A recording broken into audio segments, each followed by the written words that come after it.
Rob Tebbutt here for Boxing News. Delighted to be joined by former IBF featherweight champion of the world, Billy Dib. We are here in the wonderful city of Tashkent in Uzbekistan.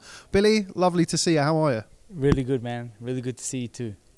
Wow. First and foremost, before we get started, it's great to see you looking in such brilliant health. I mean, to be fair, we've seen that smile through the ups and the downs over the last year or so, but you're looking in wonderful spirits, so it's really good to see you. Thank you very much, man. I feel very blessed and favoured by God to be here. Well, I'm favoured by God to have you here, and it's great to sit down and have this conversation. I always kind of like to do these things at conventions, just sort of sit down and have a bit more of a general chat, really. And obviously somebody such as yourself, irrespective of all of the things that you've gone through over the last 12 months or so, have, you know, a pretty interesting story. So I thought it would be a good idea to sit down and run through a few things. So, yeah, I think let's start with kind of the most obvious place to start, which is your very brave and successful battle against cancer over the last 12 months or so. Just tell me, if you can, where you are now, how things are now with you, and just how you're feeling. Yeah, so right now I'm in remission. So you know, that's a total blessing, you know. So it means no more chemotherapy, no more drugs, because that's the thing that actually kills you, is all the drugs that they give you. Drove me up the wall, you know, like the amount of drugs and the chemo, and swallow this and take this and drink that. It was just driving me crazy. And the thing is, like, I remember the exact words from the doctor were, "We're basically going to kill everything in your body, and then it's up to you to survive." You know, it's like, and that's the truth. You know, it is up to you, because you can so easily give in, and I know a lot of people do give in. And during the time that I was in hospital, actually 3 people passed away. So, you know, when people pass away, you often think, like, how am I going to get through this if they, you know, but I was just so determined, and all I could think about at the time was my son. And so, you know, today I am cancer-free. I've been cancer-free since March the 6th. I've done a couple of scans already. Obviously, I've passed the scans. But they do say that, you know, obviously it's something that could come back, but just live your life. And that's what I've chosen to do, is just to live my life.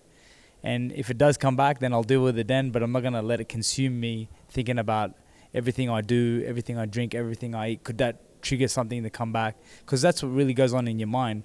You start thinking, like, oh, I can't eat chocolate, I don't want anything with sugar in it, and because you start thinking that, is that going to activate any cells that are going to bring the cancer back? But like I said, you know, I made a decision to leave it. And if it does come back, I'll just deal with it, you know. But I'm not going to let it consume my life, because there's so much life to live and so much to give, you know. So sitting back and worrying about all that's not going to be healthy. Just go back, if you can, for people who maybe aren't as familiar as obviously yourself are and we are with your journey through cancer to the start. What was the origins, in the sense of noticing issues that you were having with your body? What prompted you to go to the doctor, and how did it progress from there? You wouldn't believe this, but I was extremely tired all the time leading into this. But all I thought was, I'm just training hard. Maybe I'm running too hard. Maybe I'm overtraining, which I know I wasn't, because you know, I've been professional for many years. I know when to push and not to push. But I was always tired, and I was always, like, sleeping early. And it's funny, because in 2015, my wife Sarah was diagnosed and died from cancer, but in the lead up, she was extremely tired, and I was always like, "Why are you so tired? Why are you so tired? What have you been doing? Like, are you staying up really late?" And she wasn't doing any of that, but it was just that the cancer was attacking her body, and she was getting tired. And so, for me, one day I was in the gym, and this is exactly how I found it. I was in the gym, and I was sparring another fighter who's a very, very good friend of mine by the name of Billy Dib. So he and I shared the same name. We actually Billy and Dib. And he actually hit me with a body shot. And it wasn't a body shot that wins you or a body shot that, like, cripples you. But he hit me in the colon area, and I felt like a sharp stabbing pain. I continued to spar, and then when I finished up, I was like, there's something wrong with my stomach. I couldn't even do sit-ups. I felt like really not well. And so I left the gym, and I went home, and I told my wife, I said, I think I might have tore something in my stomach. And then she was like, maybe you should go to the hospital. I didn't end up going to the hospital, and then the next morning I was really, really sick, and so I went to the hospital, and then there was so much neglect from the doctors. It was like they gave me morphine to try to mask the pain, which really did work at the time. It did mask the pain very well. But then once the morphine wore off, the pain came back tenfold, and I was in a mess. And so, obviously, the following day I made another trip to the hospital after speaking to a hematologist by the name of Dr. Pran. And I told him, I said, I feel like I got something growing in my stomach. And what was happening is it was blocking, there was a blockage, so I couldn't actually go to the loo. I couldn't go to the restroom. And that was causing like a backlog. Like it's either got to come out one way or the other, right? So and I was feeling extremely sick, so I wasn't eating, I wasn't drinking.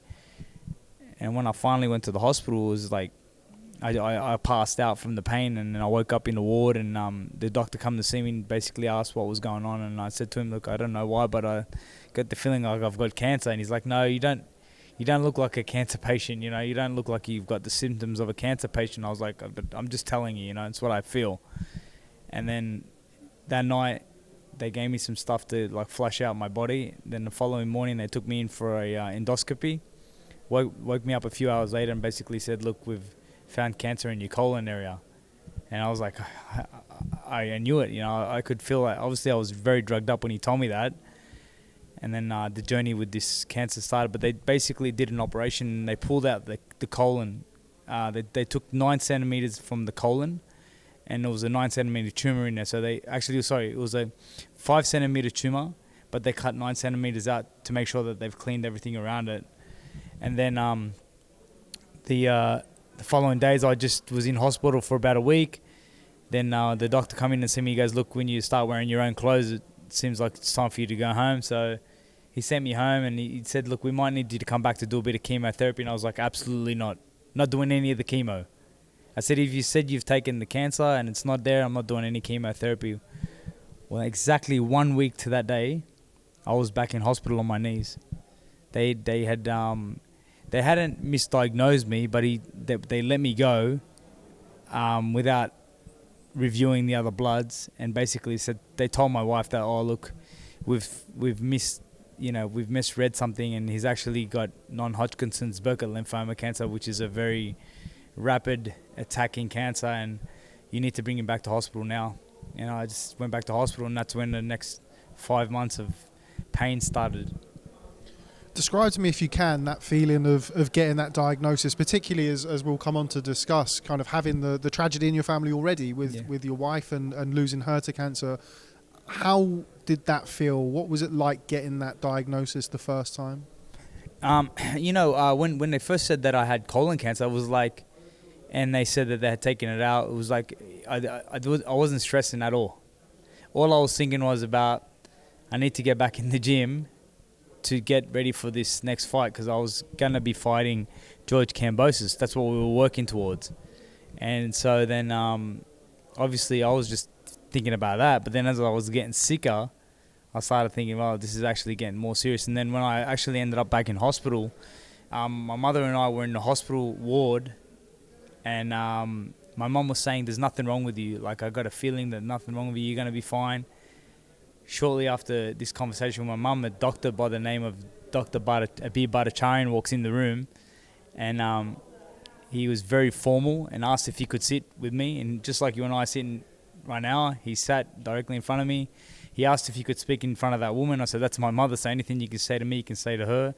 And he basically just dropped the bomb, like really blatant. He just said, do you know what kind of cancer you have? And I was like, I didn't even know I had cancer. I was like, are you telling me that? So I've got cancer? And he's like, yeah, but he goes, I understand you have reservations about the chemotherapy. And I was like, yeah, I'm not doing chemotherapy. And he was like, I got to tell you something that might shock you a little bit. He goes, but if you do not take the chemotherapy, you won't be around in 6 months' time. He goes, you'll be around five to 6 months tops. He goes, because this cancer is attacking you as we speak. And I was gobsmacked. I looked back at my mum, and she burst into tears. And then I basically just said to him, I first gave gratitude to God. I just said, thank you, God, because everything that comes from God is good and bad. You got to be grateful for that. And so I said to him, I said, listen, you're not God, and you can't tell me that I'm going to die. He said, no, I never said I was God, but what I am telling you is that I'm a hematologist, and I know exactly what I'm looking at, and I'm telling you now, from the look of your bloods, you won't be around for much longer. So that's when I knew he was like dead set serious, like this was not going to be a joke. And then I asked him a very important question. I said, how do I turn 6 months into 60 years? And he asked me why.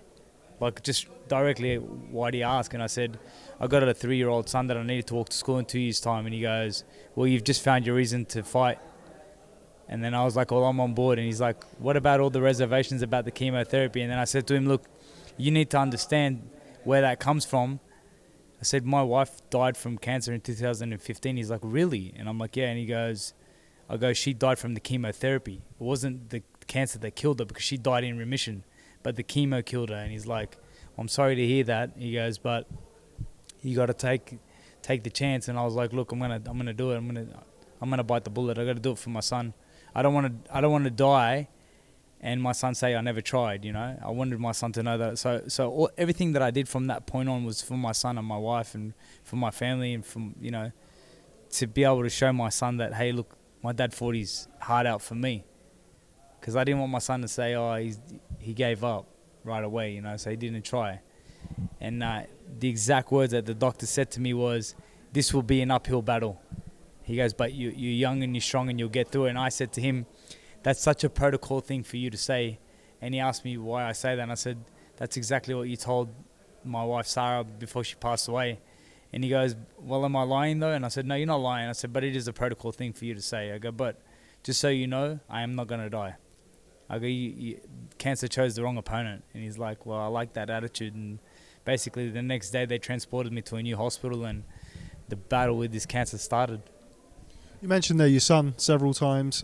We sat yesterday at the opening ceremony and we saw, and we have seen over the course of the last year or so, some really heartwarming, heartbreaking, however you want to look at it, photos of yourself with your family, with your son following you around, and there's those lovely photos of him kissing you after you're going through your chemotherapy. How do you manage that? I'm a parent to a young child. Yeah. I've been in hospital in the past, obviously nothing anywhere near as serious as what you've gone through, but knowing as a parent that you have a child, somebody who doesn't really and can't really comprehend what you're going through, how do you manage that? How do you do that as a parent? The thing that broke my heart the most about Laith was that for a 3-year-old boy, he's so switched on, and he knew exactly what was going on. And he asked me a question which like was, I was like, why does this kid know so much about this? Who's speaking to him about this? And he said to me, Dad, are you going to die? 3-year-old boy asked me, are you going to die? Dad, are you going to die? And I was in shock. I was like, Dad, I'm not going to die. Okay, and I will tell you something, Dad.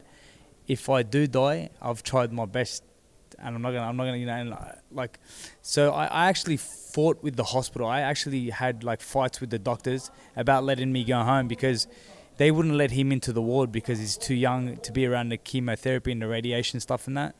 So I actually in the end told them, if you don't let me go home for a few days, forget it, I'm leaving, I'm discharging myself, and I just want to go home and die with my son, So they started giving me day leave passes, or they'd let me leave the hospital for 2 or 3 days to spend time with him and my wife.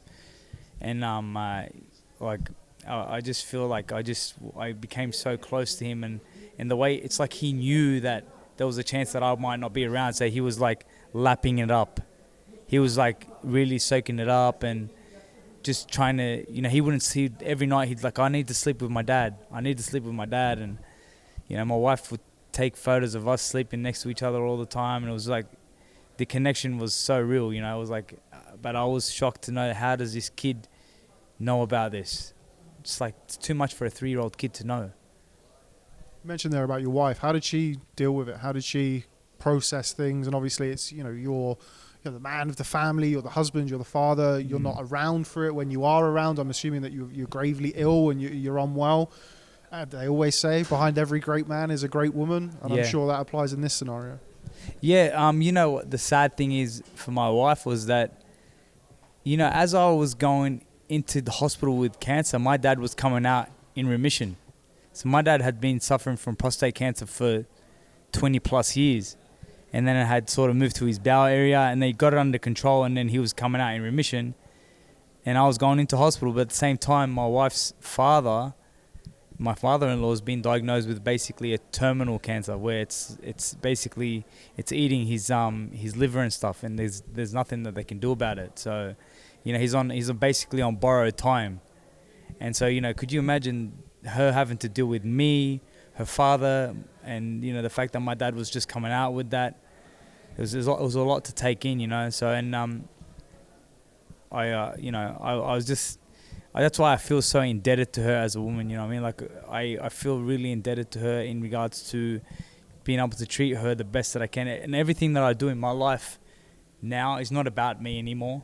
I'm not trying to attain things for me. Everything that I'm trying to attain in my life is for my wife and for my son. You could ask people around me, I never think about me. I'm always thinking about them, because the reality is that there was a point where I thought that I wasn't going to be around, but I was grateful that God gave me an opportunity to put a few things in place, because sometimes people die in a tragic accident and they never got the chance to tell their loved ones that they love them. They never got to put their will in place. They never got to rectify any issues. Well, I could tell you right now, I sit here in front of you and I've rectified every single issue that I've ever had with anybody. I have no enemies. I have no one. I have no quarries with anybody. And the other thing is, I've managed to put all of my life affairs in place. So if I was to check out tomorrow, my wife knows exactly where everything is, and what's hers, what's for Laith. It's all been written down. That's one of the things I wanted to discuss with you, is how it changes your entire outlook on things. I mean, as fighters, as people, really, you kind of go from one thing to the next. You never really stop to take stock of things. You never really stop to have a look at your life, really. And then before you know it, you're an old man, or you're ill, or what have you. After all of that and everything that you went through, how are you different now compared to the Billy Dib that first went into hospital? Well, the truth is that I've always been a very determined individual from a young age. From the young age of 12, I knew that I was going to be a world champion. I would tell anyone and everyone that I was going to be champion. I talked it into fruition. And so I was one of those kids who chased my dreams. I never stopped, and I knocked down the boundaries and the barriers and all that sort of stuff. But to go through what I went through, it taught me something that is that the reality of time's not promised. That was the one thing that was that hit me hard. It was like, wow. So God tells us every day that there's a chance that you could die at any moment. We're not promised today. We're not promised the evening. We're not promised tonight. We're not promised the next morning. None of us are. But when the doctor sits directly in front of you and tells you that you got 6 months to live, that's like a major wake-up call. You know what I mean? It's like, well, what have I been doing in my life? And that's what I did at that point. I just stopped and thought, what have I been doing in my life? Where have I been going? What have I been doing? What am I chasing? Like, I'm still hanging around the boxing scene trying to achieve something that's maybe far gone. Like, I was hanging around for another opportunity. Maybe I could get another world title shot or whatever, but when is enough? You know what I mean? When are you going to start focusing on what's important? And what was important, which I think I was neglecting, was my wife and my son. Here's this little boy who looks up to me and adores me, and I'm neglecting him to go to the gym, or neglecting him to go do other things that are really not benefiting him in any way. Because really, the truth is that at the end of my boxing career, I was still chasing something that wasn't giving me no financial reward. Just on the chemotherapy, obviously I've never been through chemotherapy. Obviously, I'm sure there's people who are watching this who have, or they have family members who have. What's that like? How does it feel? How does it affect you? What is the process of it? I'll be honest with you. It's like, I keep telling people that chemotherapy was an invisible opponent that I couldn't see. But when you look at a video game and you see like you're up against a fighter in a video game who's got 100% power, 100% speed, 100% agility. Well, this chemotherapy thing has 100% of everything. It doesn't lack anything. It's the best at what it does. And what it does is it kills everything inside your body. And it did that to me. And when the doctor says that it's up to you to fight it and do everything in your power to stay alive, we give you the medication to keep you alive, but it's up to you. It really comes down to the mental side of how you're feeling. And like, mentally, if you check out, you will leave. If you say, I can't do it, it's over for you. There was never a day where I said, I can't do this anymore. Like, I was like, it's hard, but I got to do it for my son. And the one thing that was on my wall the whole way through from start to finish was a quote from the Rocky movie, which was in Rocky 5, where Mickey says to Rocky, "Get up, you son of a bitch," because Mickey loves you. I didn't write it, my oldest brother wrote on the wall, "Get up, you son of a bitch, because Leif loves you." So every time I felt like I was in a moment of despair or getting weak, I would just look up at that and I would think to myself, what's the future look like for him if I'm not around? What do I do for that point? And the truth is that a lot of people did ask me, why are you so open about your cancer journey on social media? Why are you posting up? Why are you doing videos? Why are you allowing strangers into your personal life? And I was like, has nothing to do with the strangers, has nothing to do with the fans, has nothing to do with the loved ones. This is about one person and one person only, my son. Because the truth is that as much as I wanted to survive and wanted to be around, I was constantly thinking that there's a chance that I may check out, and if I do, I want my son to see that I did my best to get through each and every single obstacle that came my way. So my son could one day tell his friends, if they ask him, "Hey, where's your dad?" He says, "Oh, my dad passed away, but my dad tried his best to beat cancer. He tried his best to be here for me." And I actually took time out during my time in hospital when I was in like my own privacy, when there was no one around. And if I was going through difficult times, I would always turn the phone on during the most difficult times where I was struggling to speak, and I would record videos for him just so he could see what I went through to fight this for him. Because that's the truth. If he wasn't around, I would have just said, no, I'm not doing the chemotherapy, because how are you going to convince me that I'm going to do any better than my wife, Sarah? And I was trying to say to them was that she could have had longer had you not given her the chemotherapy. Like, you obviously, her death came faster, which is not true because everyone dies in their time. But in that time, that's what I was thinking. I was like, man, had they not given her the chemotherapy, she may have survived longer. I might have had more time with her. And so I was thinking, like, if he wasn't around, I wouldn't have done it. I would have just been like, no, I'm not doing it. I'm just going to live the rest of my life as much as whether you're saying it's 6 months, I'm going to gamble on that. But because of him, I bit the bullet and said, okay, I'm going to do it.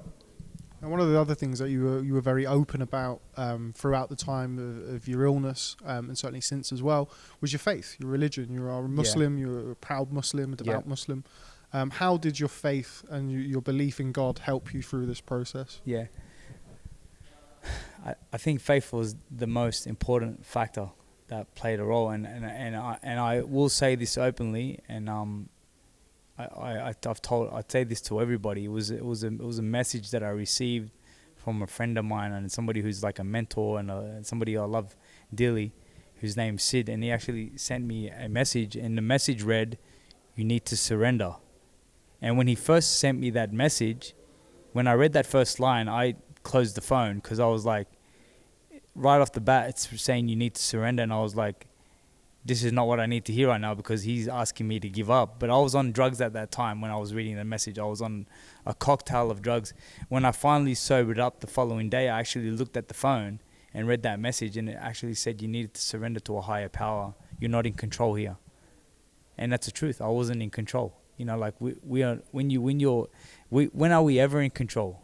Maybe when we're behind the wheel of a car, you feel like you're in control, but can you control what's happening from the person who's driving next to you? Can you control the person who's crossing that light? Can you control the person who's playing with their phone? You can't. It's in God's hand to protect you. And so for me, I was like, I made a decision to surrender to God. And when I made that decision, I was all of a sudden at peace.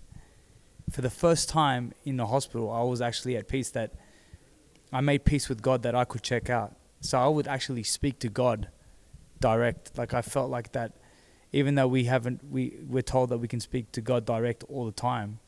There's no one between me and you, and I can talk directly to God. If I'm in my room or wherever I am, I can talk. But for the first time, I actually felt that connection, like I was speaking directly to God. And I remember one night where I was really messed up on the medication and stuff. My eldest brother, Jihad, was with me, and I actually said to him, Jihad, I've just had a talk to God. Me and him have just had a conversation, and he's looking at me like, yeah, okay. And I'm like, he actually said that you should take me home because I'm cancer free. And he's like, we're still a little bit away from that, champ. And I said, no, God has told me that I'm okay and I'm cancer free. and like literally 2 months later I was actually cancer free, you know. So like I actually felt this unbelievable connection, and that was only through surrendering to the higher power. And another thing that you was kind of a prominent fixture throughout all of this was the massive support that you had from the boxing industry. I mean, boxing is, I like to refer to it like a dysfunctional family. Like in its own way, everyone has the crazy uncle and the people that they don't speak to, but they get together and they still have the argument and all of that stuff. But the universal love and the universal outpouring of support for you throughout all of this was something unlike anything that I've seen in boxing, certainly recently, where everybody galvanized and came together for one of our own, you know, and supported you. What did that mean to you, and what did that give you? Oh, wow. That's like, that was like incredible. I'll be honest with you. And when I was extremely sick in hospital, I actually, for the first time in my life, put my phone on silent and actually turned off the buzzing sound. I couldn't stand to hear the sound of the phone buzzing. So, and I would leave the phone for hours on end, and then I would finally, when I felt like I was had enough energy to pick up this phone, I would have a look at it, and I would see the messages from people from all over the world. And to be honest, Mauricio Suleiman was one of the first people to reach out as soon as he found out, and he was like, you know, what's going on and what's happening. So when I spoke to him on the phone, and he said to me, he said, I'll see you at the next convention. And I was like, Mauricio, I don't know if I'm going to make it, you know. And he's like, no, you got a champion's heart. You know what it takes to beat, you know, you're a warrior. And he's just a lot of words of encouragement from him, and then from Daryl Peoples, who's with the IBF, Ben Kelty, and then just the whole boxing fraternity. I'm talking like Badu Jack. Every single day would message me and check in on me. Not one day passed where Badu Jack were not checking on me. Every single day. And, you know, people like Zab Judah, Costa Zoo contacted me. You know, you had people like Anthony Mundine, Danny Green, fighters from all over the world. Like, if I go through my phone, I can just show you the amount of messages that I received from some of the greatest fighters. Jeff Fennick, like the list goes on. I'd be here for hours telling you about who messaged, right? But it was like everyone was like, you know, barracking for me. You're gonna do it, champ. You're gonna beat this thing, you know. And I had like Tam Khan from America, from Dubai, and wow, it was just like, it was. I built such a connection with all these people during that time, and like one of the first people that I actually rung when I was cancer free was Badu Jack. He was one of the first people. Him and Prince Naseem Hamed were the first on my call list as soon as I was told that I was cancer free, because I felt like I owed it to Badu, because Badu checked in on me every day, and he was like, man, please, you got to let me know when you do this scan. Don't forget me, please, because I'm on edge, you know. And I'm like, I will let you know, I promise you. And he was one of the first people that I contacted, him and Prince Naseem, and I was like, I'm cancer free, man. Like, they couldn't believe it, you know. It's like, it was a major like buzz for them. Like, for me, it was like I was crowned champion of the world, and for them it was like they were crowned champion of the world. That's how important it was to them. You go back a long way with Nas, don't you? You go back many years with Naseem Hamed. Yeah, Nas was basically, you know, from the age of 14 when I discovered Nas, he just quickly became my childhood hero. You know, and when I eventually met him when I was 17, and developed an amazing friendship and a bond with him. And so, you know, it's funny because any time that I was in any sort of despair in my life, he was the one person that could always get me out of that despair. He always had a way of speaking to me. He had always had a way of getting through. And when I rang him to tell him that I had cancer, he was in complete shock. And he was like, I'm coming to stay with you. I'm coming to be right by your side. And I was like, I don't need you to do that, Nas. You know, I just was telling you, you know what I mean? Because I just want you to know that I love you and you're in my heart. And if anything does happen, I want you to know that you played a massive role in who I am today. And obviously that made him very emotional, but also it was like that brought out the whole confidence side of him. No, Habibi, you're gonna beat it. Don't worry about it. No negativity and all. And so all the messages from him during the time was like all positivity, and just about how I'm gonna kick cancer's ass. Yeah, obviously from our neck of the woods over in the UK, a larger than life character, Nas, but also a man of deep faith, and a man who really does take his religion very, very seriously, and obviously somebody who has shared that with you and instilled that kind of that feeling in you as well. For sure. Yeah, he's as I said, you know, we shared an amazing we share an amazing relationship, amazing friendship, brotherhood. And, you know, and now I get to, you know, see sons blossom in boxing and try their hand at it. And that's really cool, you know what I mean, to be able to see that and try to mentor them the same way their father mentored me. It's awesome. When you were declared in remission, what was that like? I can't imagine the feeling of relief, happiness, shock. How did it feel at the time? Oh, I can actually walk you through that day. You know, I remember waking up extremely early in the morning. My wife and I we prayed, and you know, I was making a lot of supplication and asking God to just spare me. That's all I wanted. I was just a little bit more time, just to be able to be with my son and my wife, and more importantly, my son. You know, like I just was thinking about this young boy growing up without a dad, and so, you know, the whole morning in the lead up to getting to the hospital was just all supplication. And we woke up extremely early, like 5 in the morning. And then we got to the hospital at like 9 in the morning.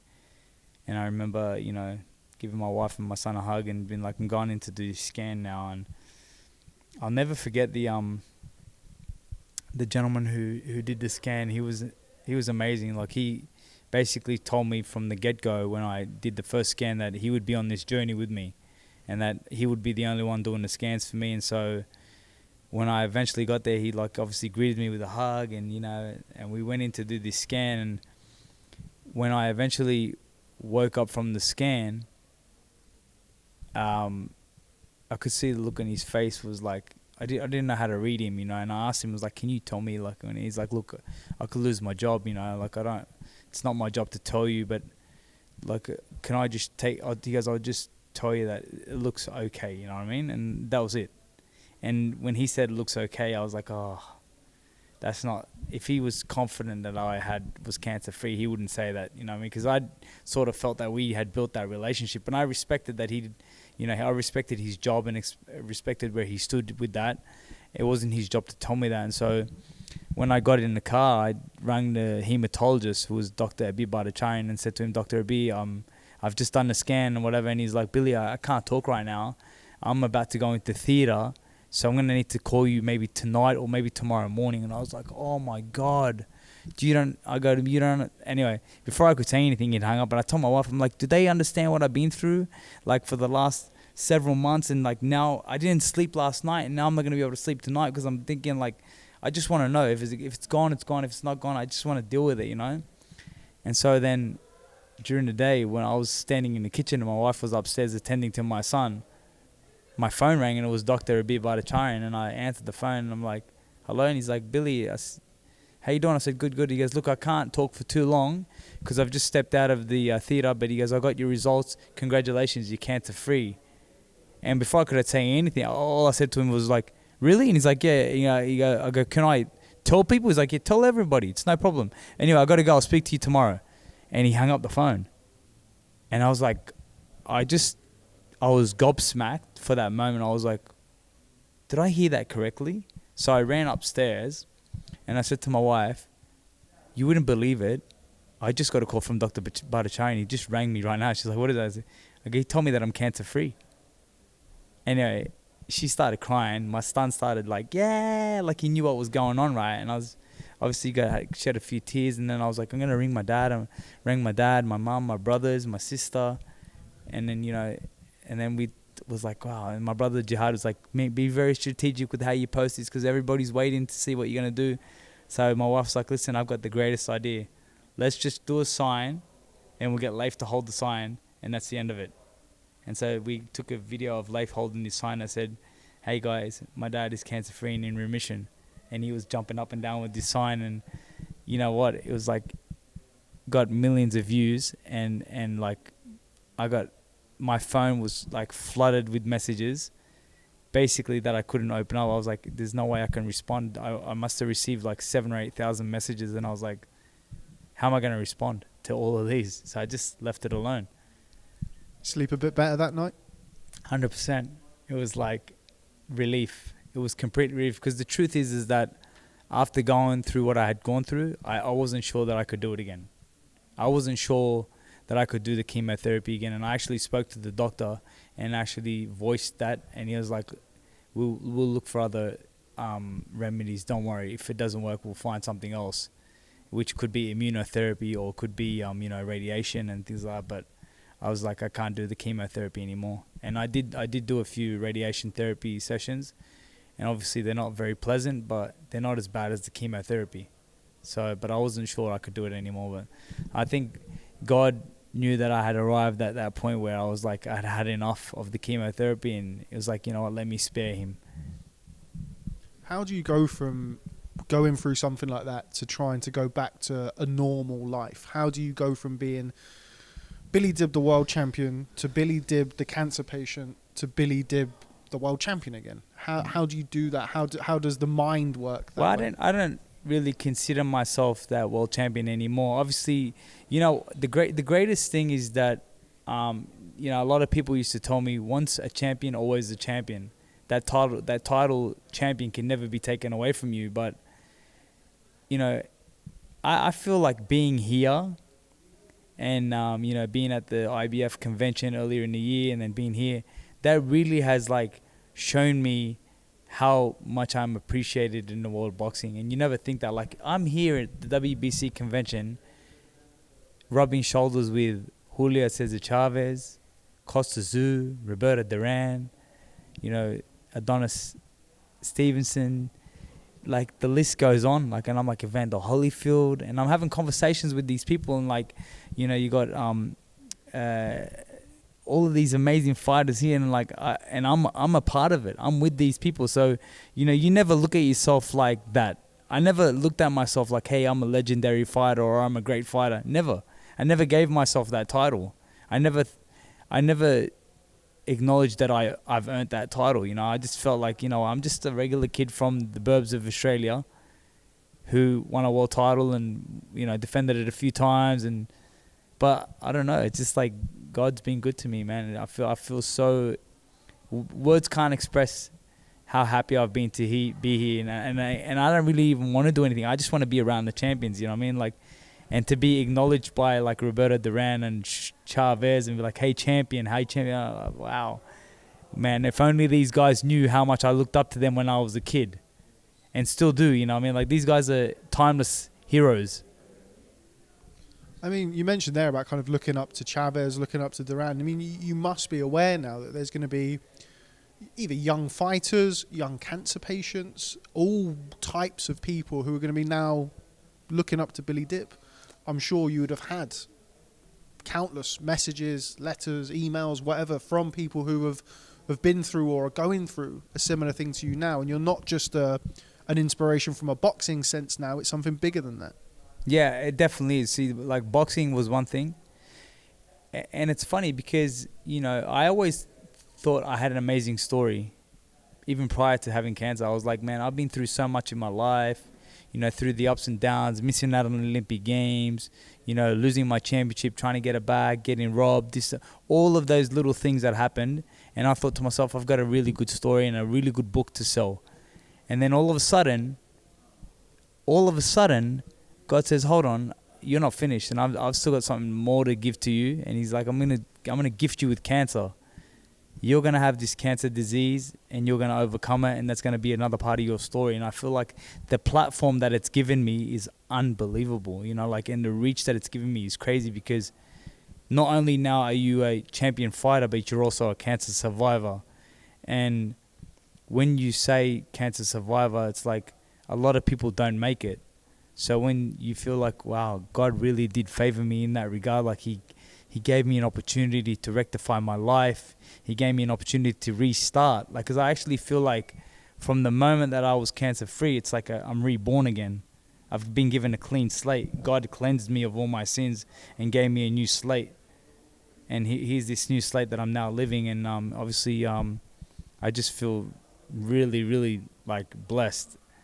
Like, in a way that God has given me this platform with boxing. God has given me this platform with cancer, and now my sole goal in my life, which is obviously I want to do things to help my family, but my sole goal in life is to become one of the best keynote speakers in the world, and to travel the world and tell my story and inspire others who are trying to, or who have ambition of being great in sport, have ambition of being great in life, in business, or whatever it is, and those who are suffering from cancer, letting them know that through faith, family, friendship, and love, anything is possible, and just to hang on.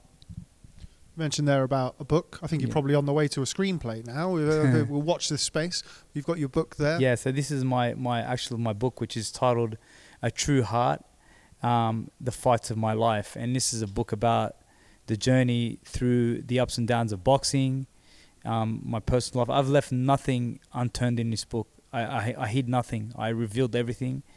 I've turned every stone in this book over and over.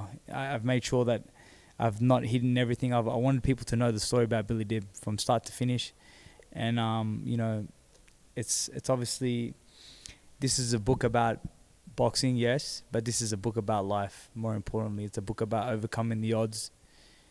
People who told you would be nothing, and you then go on to become something, because that was something that was told to me when I was a kid. You'll amount to nothing. But here I am today, a former 2-time boxing world champion, a cancer survivor, and now more importantly a WBC, ambassador. So I'm truly blessed, truly blessed. Truly blessed indeed. Billy, I had lots of things that I wanted to talk to you about for your boxing career, but I think that can probably serve another time. I'll see you at the next convention anyway. Before I let you go, you mentioned there about kind of being a cancer survivor and what that means to so many people around the world. So what I want to do is I want to give the last word to you, and I want you to give a message. I want you to look into that camera right there and give a message to anybody who's watching this, any cancer sufferer, anybody who is struggling with the disease, whether it's themselves, whether it's somebody in their family, somebody close to them, and I want you to give them a message as Billy Dib, cancer survivor.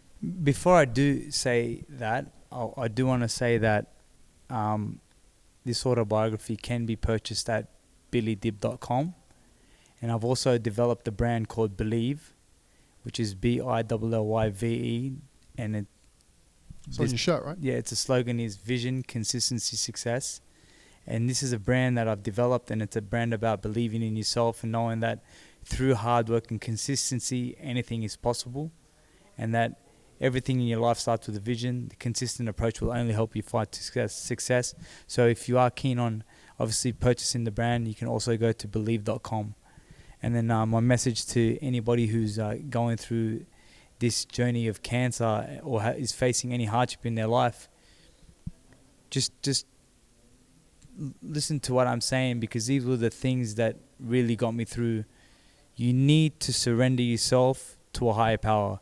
Whether you believe in God, whether you don't, you need to find something that's bigger than you to believe in, because this is the one thing that'll help you get through. You need to look forward to something. And for me, it was my faith, my family, my friendship, and the love of the boxing community in the world that got me through this. So you need to rely on people. Do not feel like you're alone. And I am openly saying this, and I'm sure that I'm going to receive a lot of messages. If you are a cancer sufferer and anyone who's going through any sort of despair in your life, if you message me on Instagram or if you email me, I will respond. I will definitely respond, and I will definitely get back to you. I will not leave you hanging. No one needs to suffer in silence. So whatever it is that you're going through, Billy Dib is here, and I'm willing to speak to you. There we have it. Billy Dib, former 2-time champion of the world and cancer survivor. Thanks very much for speaking to Boxing News. It's been a real pleasure to hear your story, and I look forward to seeing you very, very soon. Thank you very much.